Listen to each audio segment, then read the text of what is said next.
शादी के बाद सब कुछ बदल जाता है।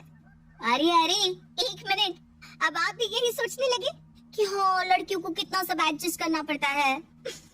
बात तो सही है, लेकिन शादी बस लड़की की थोड़ी होती है भाई, लड़का भी तो शादी करता है, लेकिन उनके संघर्ष के बारे में कोई कभी बात ही नहीं करता। अब आप कहेंगे कि अब लड़की को क्या बदलाव झेलना पड़ता है, उसे क्या दिक्कत आ सकती है भला, वो तो अपने घर में ही है, उसे तो कुछ बदलना नहीं पड़ता। तो आइए आज देखते हैं कि शादी के बाद हमारे अनुज बाबू की क्या हालत हो रही है। अनुज, मुझसे ये साड़ी वाड़ी नहीं पहनी जा रही है, तुम कहो ना मम्मी जी से कि प्लीज मैं सूट पहन लूं। अरे पर तुम ये साड़ी पहन क्यों रही हो? मम्मी जी ने कहा कि आज वो हम दोनों को कुलदेवी के मंदिर लेकर जा रही हैं, इसलिए वहाँ साड़ी ही अच्छी लगेगी। वो मुझसे तो साड़ी संभाल ही नहीं जाती, प्लीज तुम मुझसे कहो ना, मैं कहूँगी तो मेरी बात का बुरा मान जाएंगी। ठीक है रुको, मैं बात करके आता हूँ। अरे अनुज तो आ गया, वो रीना तैयार हुए कि नहीं? हाँ बस वो हो रही है माँ। मैं ये कह रहा था कि अगर रीना साड़ी की जगह सूट पहन ले तो कोई दिक्कत है क्या? अच्छा, तो उसने तुझे भेजा है अपना सेनापति बनाकर। ये आजकल की लड़कियों को पता नहीं क्या हो गया है, साड़ी पहनना ही नहीं चाहती। अरे नहीं माँ, रीना ने कुछ नहीं कहा, वो तो मैं खुद ही आ गया था। वो मुझे लगता है कि सूट में वो ज्यादा अच्छी लगती है। रीना बेचारी तो कब से कह रही थी कि नहीं नहीं मैं तो मम्मी जी की पसंद का ही पहनूंगी। हाँ तो पहनने देना उसे, कुलदेवी के मंदिर में साड़ी ही अच्छी लगती है। हमारे खानदान की सारी बहुएं साड़ी ही पहन के वहाँ आती है, उसे साड़ी ही पहनने दे। ठीक है माँ, फिर मैं जाता हूँ। हाँ और दोनों जल्दी तैयार होकर आओ, चलो। अनुज रीना की बात समझाने के लिए अपनी माँ के पास तो जाता है, लेकिन वो मानती नहीं। अब वो सोचता है कि रीना से ये बात कैसे कहे। रीना से कहूंगा कि माँ नहीं मानी तो वो माँ के लिए भला बुरा सोचने लगेगी, फिर दोनों के बीच बहस हो जाएगी। क्या करूँ, कैसे हैंडल करूँ इन दोनों को कि दोनों खुश रहें। अरे आप आगे क्या कहा मम्मी जी ने? हाँ वो तो मान गई कि जैसा बहू को सही लगे। सच? अच्छा तो ठीक है, फिर मैं सूट पहन लेती हूँ।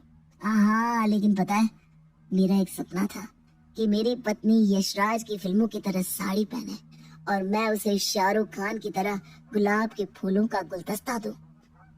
हाँ, लेकिन तुम्हें अब साड़ियाँ पसंद नहीं तो कोई बात नहीं, पहन लो सूट।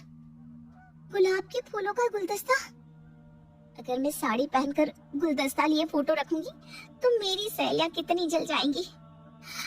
सुनिए ना, मैं सोच रही हूँ मैं साड़ी पहन लेती हूँ, वैसे भी मैं साड़ी में ज्यादा सुंदर लगती हूँ।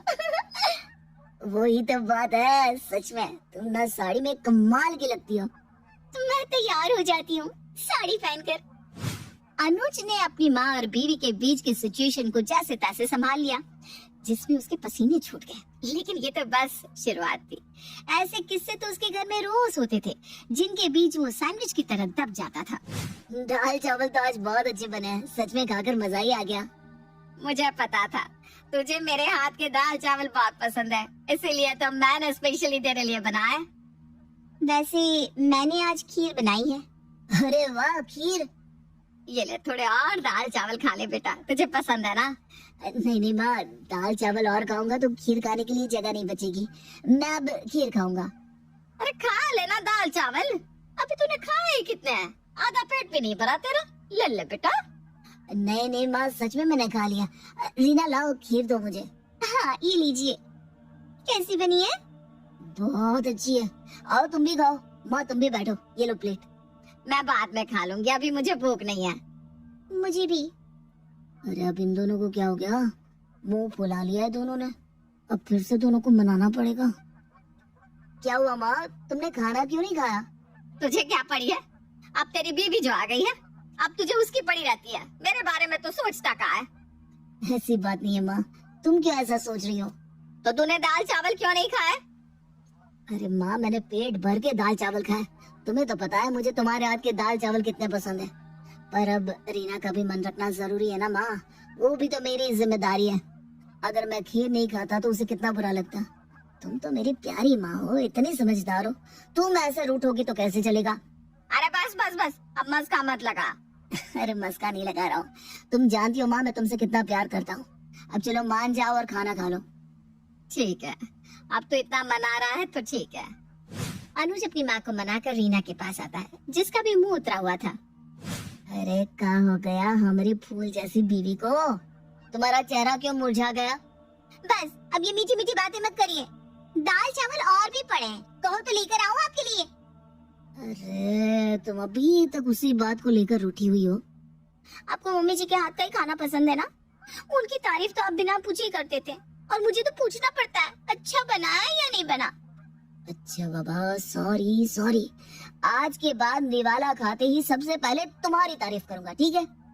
अब ये रूठना छोड़ दो जाने मन, प्लीज प्लीज प्लीज प्लीज। नहीं, मुझे नहीं आना आपकी बातों में। अरे तुम तो समझदार हो, माँ की अब उम्र हो गई है, उनको भी तो देखना जरूरी है ना। देखो तुम मुझे नहीं समझोगी तो कौन समझेगा। अब ये रूठना छोड़ दो, चलो खाना खा लो। एक काम करते हैं, मैं तुम्हें बाहर ले चलता हूँ छोले भटूरे खिलाने, ठीक है? सच? ठीक है, फिर मैं तैयार हो जाती हूँ। कितना मुश्किल है ये शादी के बाद सब कुछ संभालना। शादी के बाद बस रिश्ते नहीं बदले थे, लेकिन उनके खर्चियाँ और जवाबदारियाँ भी बढ़ गई थी, जिसे निभाने के लिए अनुज दिन रात मेहनत कर रहा था। अरे इतने सुबह सुबह कहाँ जा रहा है? ऑफिस? अब हाँ, वो जल्दी जाना होगा। 3 घंटे और काम करूंगा तो प्रमोशन भी जल्दी होगा और पगार भी एक्स्ट्रा मिल जाएगी, और रात को भी जल्दी आ पाऊंगा। आप दोनों के साथ भी वक्त मिल जाएगा। और सुन, आते वक्त ना मेरे लिए घुटनों की दवाई लेते आना, बहुत दर्द हो रहा है आजकल घुटनों में। हाँ हाँ, मैं लेकर आऊंगा। रीना तुम्हें कुछ चाहिए?